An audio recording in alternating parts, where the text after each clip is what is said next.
की राजनीति में इस वक्त सबसे बड़ा धमाका, बीजेपी के अंदर से ही उठी बगावत की आवाज। राजस्थान की पूर्व मुख्यमंत्री वसुंधरा राजे सिंधिया का एक कथित पत्र सामने आया है, जो सीधे भेजा गया है संघ प्रमुख मोहन भागवत को।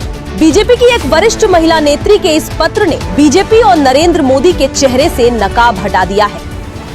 सूत्रों के मुताबिक इस पत्र में बेहद गंभीर आरोप लगाए गए हैं। महिला आरक्षण को परिसीमन से जोड़ने को बीजेपी सरकार का एक सोचा समझा षड्यंत्र बताया गया है। सवाल सीधा है, अगर नीयत साफ है तो महिलाओं को आरक्षण सीधे क्यों नहीं दिया जा रहा? पत्र में 3 बड़े आरोप।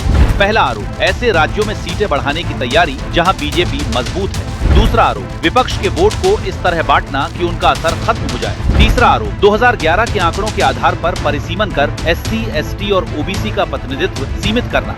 सबसे बड़ा सवाल, क्या बीजेपी हमेशा सत्ता में बने रहने का षड्यंत्र रच रही है? अगर ये सच है तो लोकतंत्र में जनता की क्या भूमिका बचेगी? क्या लोकतंत्र अब सिर्फ दिखावे के लिए रह जाएगा? पत्र में ये भी सवाल उठाया गया है, क्या आरएसएस भी अब अपनी भूमिका से समझौता कर चुका है? क्या हमारी पहचान अब संस्कृति नहीं बल्कि साजिश बन चुकी है?